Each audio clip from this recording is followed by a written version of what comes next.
अपने वरिष्ठ सीएम राजीव रंजन का रुख कर लेती हूँ। राजीव, एक बार फिर सवाल यहाँ ईडी की कार्रवाई को लेकर उठ रहे हैं। आतिशी साफ तौर पर कह रही हैं, जो उनके बयानों का अगर मैं निचोड़ निकालूं तो सीधे सीधे इसके पीछे एक राजनीतिक साजिश है। एक बार फिर वही आरोप, और कल जब सुप्रीम कोर्ट की टिप्पणी आती है उसके बाद कहीं ना कहीं आज आम आदमी पार्टी के उन तमाम आरोपों को भी बल मिलता हुआ दिख रहा है क्या?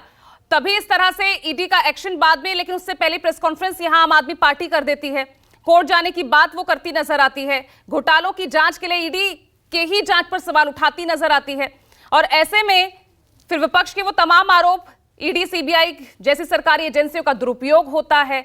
कल जैसे हेमंत सोरेन कहते नजर आ रहे थे, उनकी गिरफ्तारी में राजभवन शामिल है। तो ये फिर तमाम आरोप किस तरह से देख रहे हैं आप?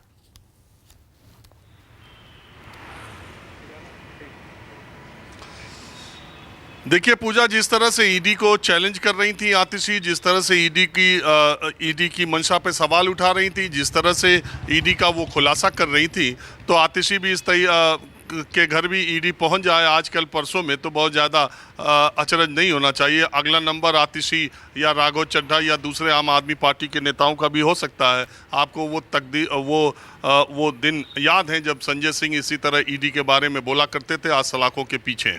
तो सवाल ये है कि ईडी की जो कार्रवाई हो रही है उस पर आम आदमी पार्टी की ये झुंझलाहट, ये बौखलाहट तो साफ है कि उनके तमाम नेताओं के साथ साथ अब अरविंद केजरीवाल के दाहिने हाथ माने जाने वाले उनके पीए तक भी ईडी पहुंच गई है। ऐसे समय में जब 4 दिन पहले, जिस राज्य में मैं अभी हूँ हजारीबाग में, झारखंड में, ऐसे समय में 4 दिन पहले ही एक मुख्यमंत्री को राजभवन से गिरफ्तार कर लिया गया। ये भारत की आज़ादी में पहली बार ऐसा हुआ। तो ऐसे समय में अरविंद केजरीवाल का भी नंबर अगला लग जाए तो इसमें कोई मुश्किल नहीं है। सवाल ये नहीं है कि किसने गलत किया है, नहीं किया है। सवाल ये है कि जिसने भी भ्रष्टाचार किया है वो सारे भ्रष्टाचार के मामले सामने आने चाहिए और वो सारे लोगों को कड़ी से कड़ी सज़ा दी जानी चाहिए जिन लोगों ने संवैधानिक पदों पर बैठ कर के ऐसा किया।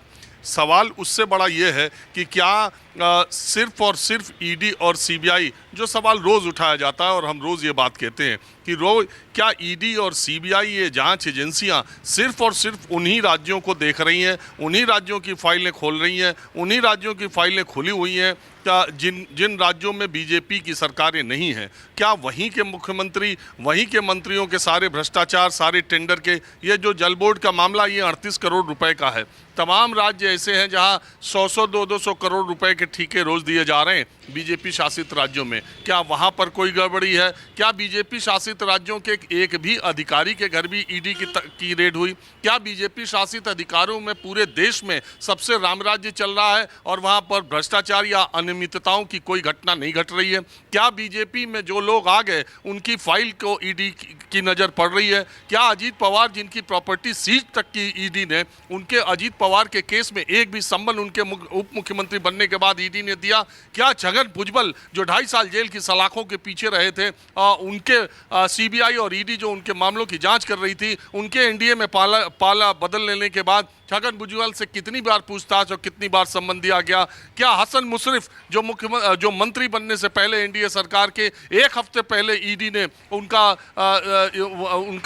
यहाँ रेड की थी, उस रेड का क्या हुआ? उसके बाद का सम्मन ईडी ने दिया या नहीं दिया? क्या प्रफुल्ल पटेल, जिनकी वर्ली की एक बिल्डिंग के 4 फ्लोर सीज किए गए थे, क्या उसके बाद कोई उनको नोटिस गई या नहीं गई? सारे वो लोग, हेमंत बिस्वा शर्मा से लेकर के कर्नाटक के येदुरप्पा तक, भारतीय जनता पार्टी के जिन नेताओं पर कभी ईडी और सीबीआई के मामले हुआ करते थे या भ्रष्टाचार के मामले हुआ करते थे, क्या उस पर कोई कार्रवाई आगे बढ़ी?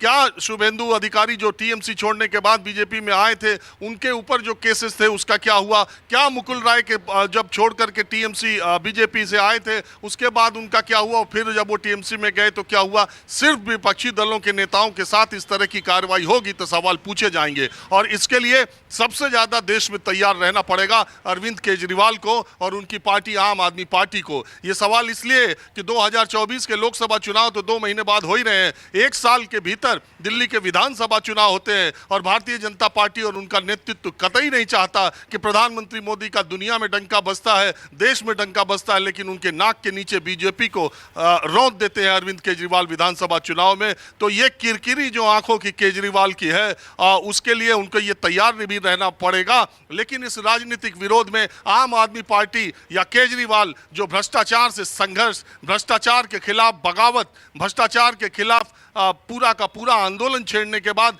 दिल्ली के लोगों ने उनको पलकों पर बिठाया और उसके बाद सत्ता में आने के बाद सत्ता का चरित्र अगर उनमें भी समा गया, उनके पार्टी के नेताओं में भी समा गया, अगर उनमें भी भ्रष्टाचार आ गया तो इसकी भी सजा उनको और उनके पार्टी के लोगों को जरूर मिलनी चाहिए। राजनीतिक विरोध में इसकी आड़ नहीं लेनी चाहिए। लेकिन सवाल यही है कि लोकतंत्र में और आजकल की जो स्थितियां हैं उसमें जो जीता वही सिकंदर। अभी चंडीगढ़ के मेयर के बारे में सीजीआई का आपने सुना ही, जो 35 वोट थे, 20 वोट आम आदमी पार्टी और कांग्रेस के पास थे, 16 वोट बीजेपी के पास थे सांसद मिला करके।